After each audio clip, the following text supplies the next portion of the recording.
All right, so welcome. Today,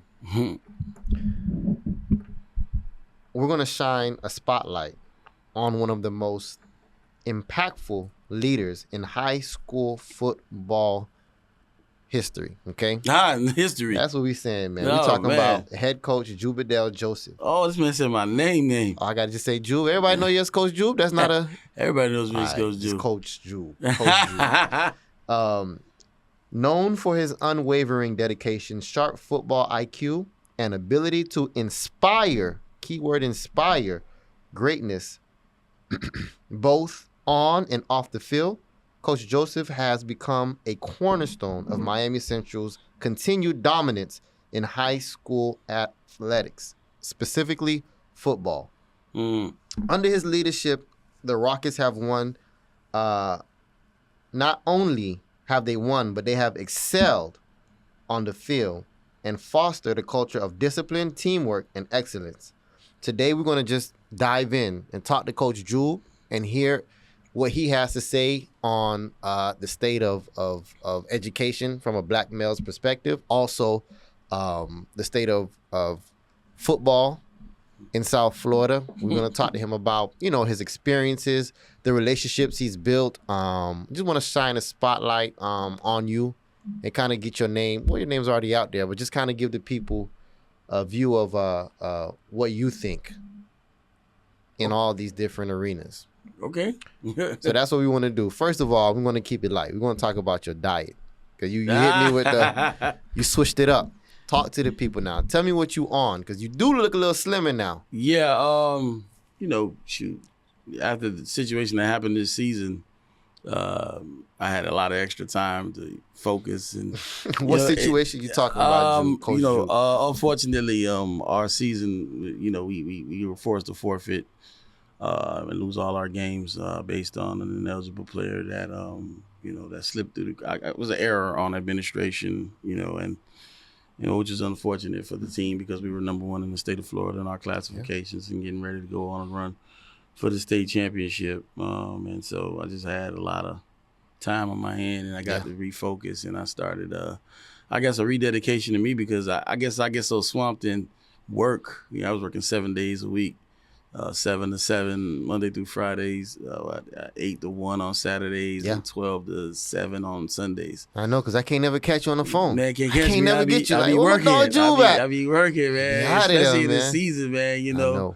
And you get behind that desk, man. And honestly, it's just for teachers in general, educators, man. You get behind that desk, you get to eat, and you don't really get the chance to be mobile. I mean, you always got constraints, like you got classes, and you can't leave the kids unattended, so you sit behind that desk. Right. And so I just started to get more active. I kind of had to refocus on my health, and I started to fast, fast and intermittent fasting, and then just exercising and walking more and just kind of clearing my thoughts and refocusing on what's important in this world for me. Yeah. Because you give so much time to everyone else when you're in this position of being a servant for the community. Right. You forget that you're a person and you have to take care of yourself because you have a family as well. So that diet is, just basic stuff. No carbs. You know what I'm saying, and things of that nature. So how do you feel though? I feel Since good. you started. I feel good. I tell her it's first you feel it, then you see it, then you show it. You know what I'm saying? No, what stage you at? Hey, I feel it right now. You know what I'm saying? I still got a sweater on, but don't worry about it. Lay around. South Beach, here I come. Team shirt off, baby. Just wait for it. I bet. Man, I appreciate you coming on this for me, man. You original. You are an original. I'm an original Boys Club member. I'm the reason the Boys Club started.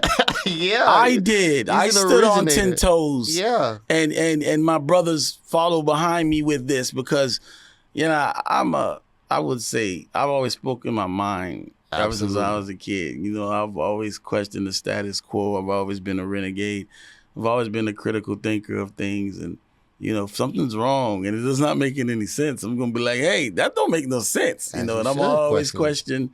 And you got to give me an answer, and it might not be right, but just stand on what you're saying and give me supporting reasons why you make this claim. Right. And then we can agree to disagree through dialogue and things of that nature. So we were having an issue at work or something, and it was like this whole thing where they thought that all we spoke of was like sports and music and women, and this was this boys club. And I was called us the boys. They gave us the title boys club. I'm gonna keep saying it. They gave us the title boys club. We just wore it. Yeah, we wore it. You're an originator. You was in that class with me, man. I remember. Yes, sir. We was together.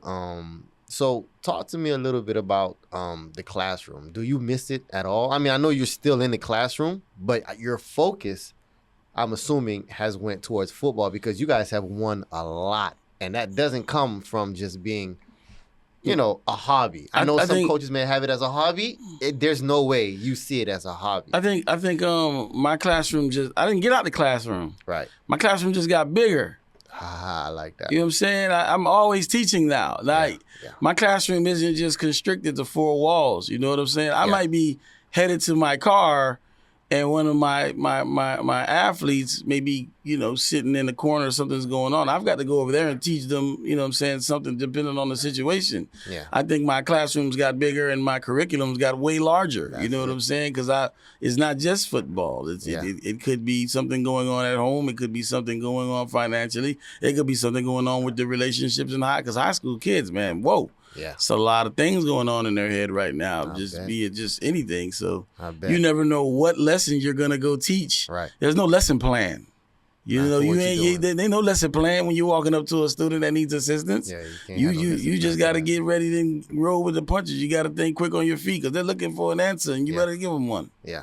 Talk to me a little bit about relationships that you fostered with your kids, because I see from afar how much that they respect you. Yeah. How much they with you, how much they ride with you. Yeah. But I assume, and you tell me if I'm wrong, that comes from the relationships that you've built with them and their families. Talk to me about how important that is and how you actually foster those relationships with your athletes. I mean, I think it's very important. It's the key to it. You know what I'm saying? It's a transformational relationship. It can't be transactional. It's from a place of authenticity. It's genuine. It's real. And that's all I have. It takes too much energy to lie.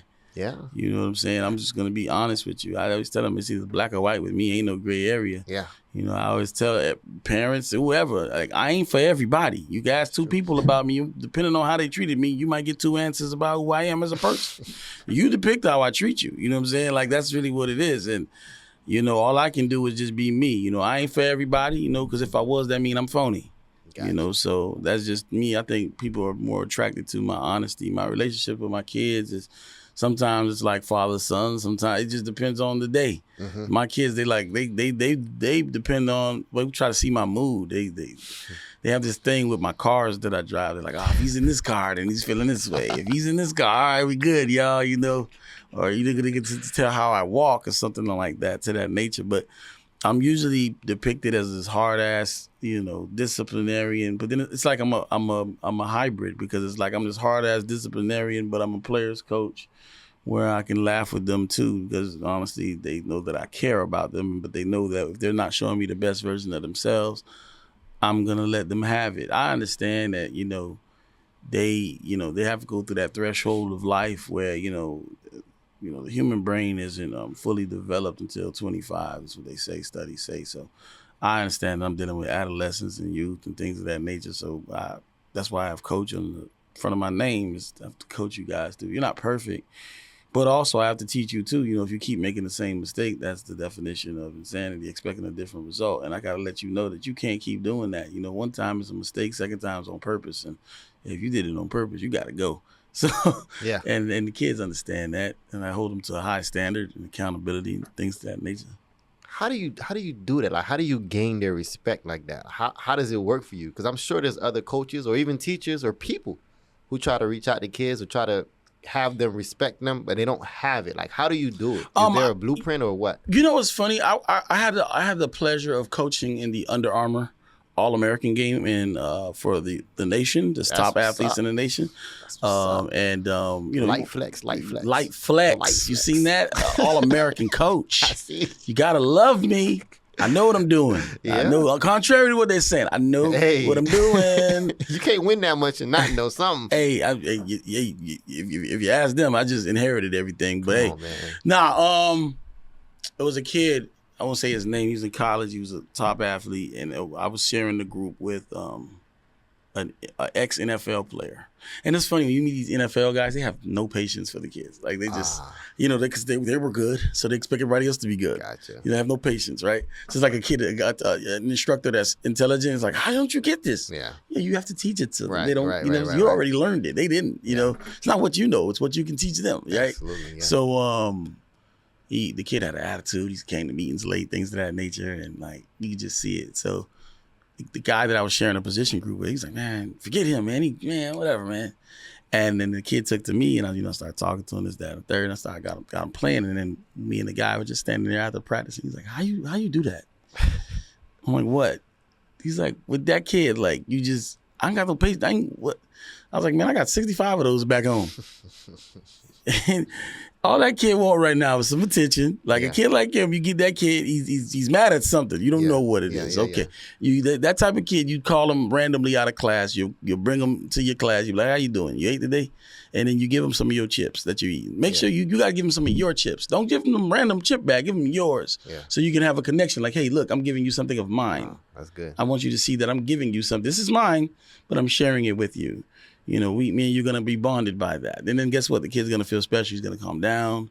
Whatever he was thinking about doing that day that was not favorable to his behavior, he's not going to do it. Or he'll think about it before he does it. Right. That's just kind of being proactive and just looking at the bright side of the situation and trying to be positive, proactive instead of reactive. Yeah. Yeah, that's real good. It sounds like you, and you mentioned it earlier, it sounds like you have a father figure type of aura about you that the kids relate to. Would you agree to that, or what? Yeah, I think it's I think it's that father figure type. I wouldn't say ultra disciplinarian, but I'm big on discipline, and we always start any meeting with and they know it, like they're talking. I come in and I say, be where you're supposed to be when you're supposed to be there, and they say doing what you're supposed to do. And that's something that, we drive home, and then sometimes it's something that they just continuously say. And then I remember one time one of my kids got in trouble and they were trying to get in trouble. Like, coach, I wasn't where I was supposed to be when I was supposed to be there. I did not do what I was supposed to do. Okay, so before you come in, and I was like, all right, what happened? You know what I'm saying? And so it's something that they'll drive home, and something that 30 years from now, when they come back, there's something that they can share, like, be where you're supposed to be, where you're supposed to be there. And then if you're part of my team, doing what you're supposed to do. That's what's up. Mm-hmm. That's what's up. So what are some of the biggest challenges you face dealing with our kids? Because you're in the inner city. You at Miami Central, right? We got some hood babies in there. What are some of the challenges that you encounter with them? And how do you... today's kids are so different. You know what I'm saying? What do you mean by that? They didn't grow up how we grew up. You know what I'm saying? They didn't see what we see. They didn't face the challenges that we face. I thank goodness I didn't grow up in this era. I thought it was pressure when we grew up to get Jordans. And those was like $200. This pressure for them to get like Amiris and Balenciagas. And these shoes are like $1,200, $1,300. These are like, my first high school car was $1,500. Like, what?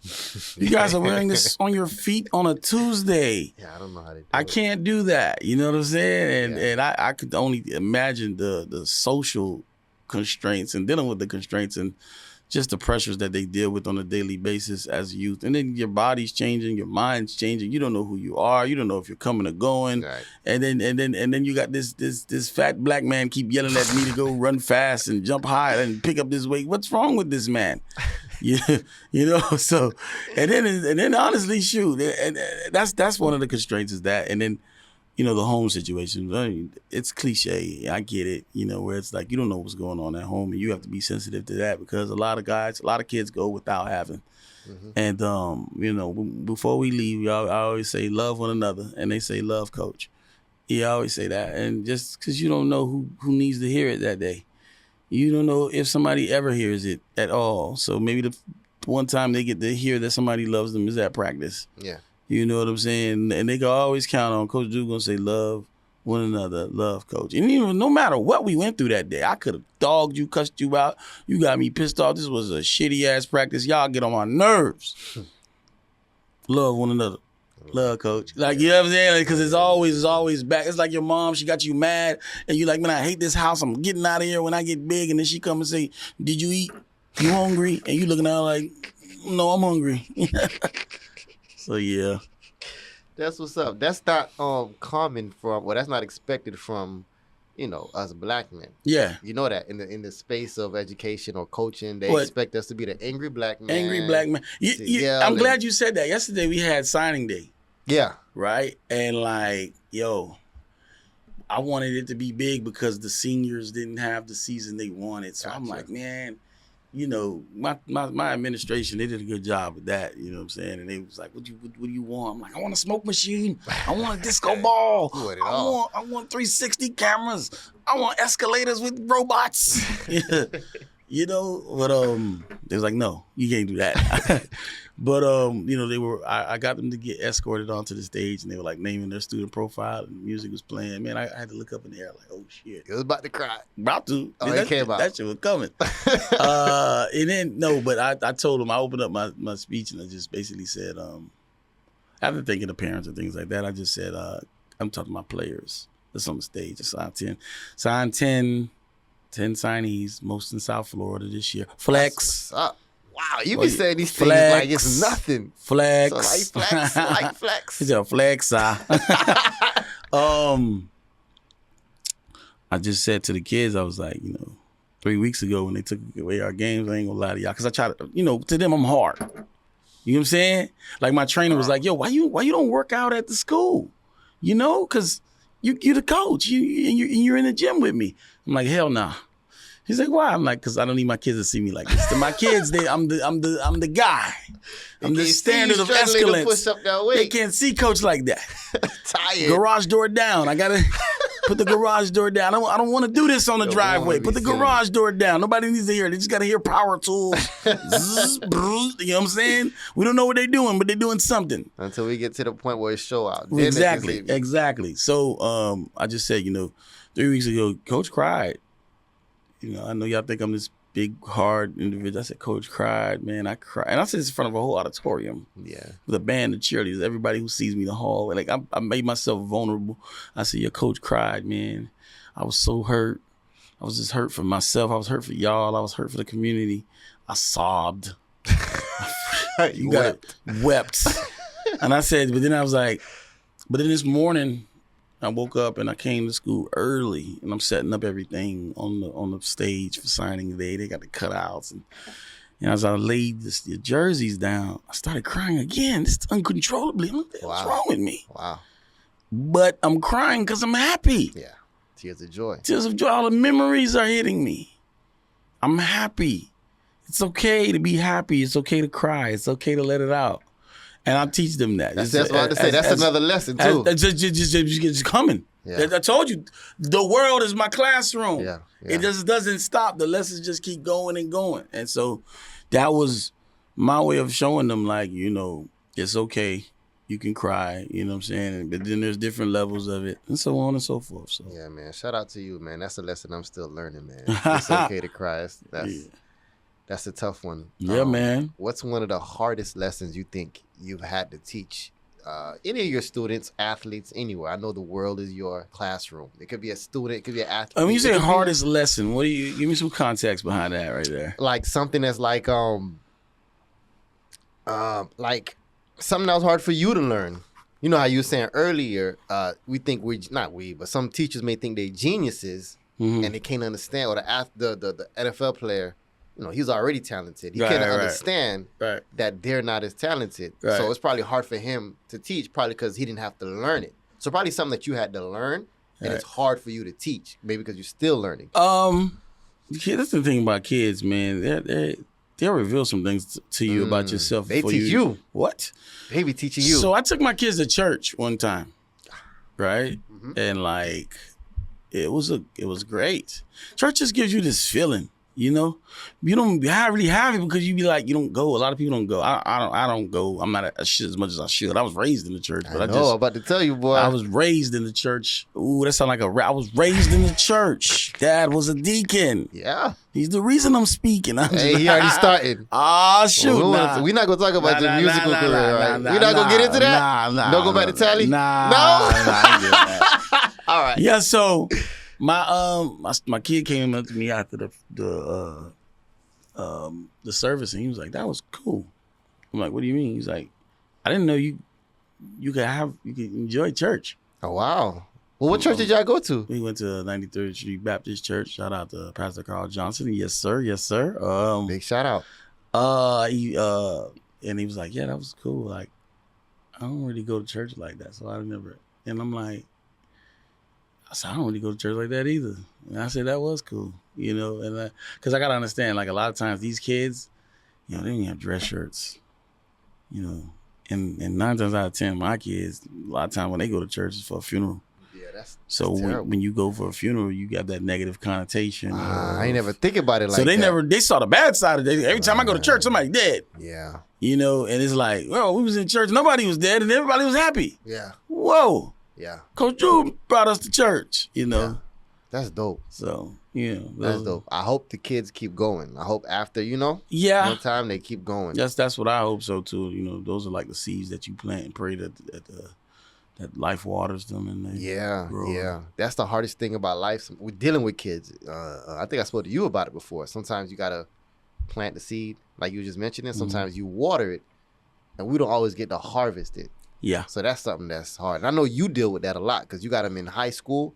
And then you watering them, and then season's done. Seniors, they sign, they go to the. I gotta let them go. You gotta let them go. I gotta let them go, and then sometimes, dog. Life's gotta teach you a lesson. Those are some of the, I was just talking about this. My dad is like this strict man. He was what, sir? Yes, sir. Zo man. Zo man. When I think that's why I'm so blunt. That's how they were. I remember my 18th birthday. He was like, I'm thinking, he's like, hey, it's your birthday.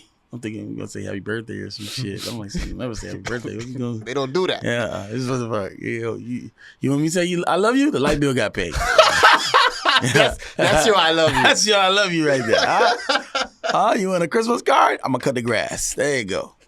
So yeah, that's his love language, man. Yeah, that's a love language. You gotta understand it though. So yeah. he's like, you 18 now. You know what that mean? I'm like, nah, like you go to jail, the real one. The real one. Like, yeah. You keep messing around. You know what's funny? I think like 4 months later, doing some screwball, dumb teenage stuff, put them cuffs on me. That's it. And the first thing I heard was my daddy voice. In your head. You go to jail, the real one. I'm like, so man. It was right. But yeah, that's. But then he used to always talk in parables, like when I would get in trouble or something. I don't know why. I don't know what type of teenager I was. Maybe that's why I'm such a good coach, because I know all the tricks in the trade. You was doing them all before they was doing. Right. So he's like, you like a tree, man. You like a what? Like a tree to me, a tree. Man. I'm like, what? My dad used to speak in parables. I'm tree. Like, he's saying tree, just so we're clear. We're like a tree, man. He's like, the tree, when you plant it, is growing, But you love the tree so much, you have to look at the branches, man. When you see the branch, it grow, but it make the tree grow crooked. When you see the branch that make the tree grow crooked, you have to rip it off. Yeah. It's going to hurt the tree right there at that moment. But you're going to rip it off so the tree can grow straight. Yeah, that's good. Yeah. I was like, okay. That's good. I got you. Yeah. You're ripping off the, I'm showing, yeah. I'm exhibiting poor behavior. So you got to rip that branch off so that you can grow straight. Because I got traits that you don't like, and you're my parent, so it's your job to watch my every move and make sure. And I tell my kids that. I say, I watch y'all, man. I know everything about y'all. I said, I'm crazy. I said, I know your IG page and I know your spam page. Lord. They like spam. I said, I know you got spam page. I said, you know that little light-skinned girl that you accepted that you thought liked you? Hi. That was me. Hey. Because crazy, man. As educators, it's two versions of them kids. Oh, man. yeah. Talk about it. That's true. When they home, they hate. But when they in school and they with their friends, that's the real them. That's the real them. That's them. Yeah. That's them. And I be looking at the parents like, hey, you know that.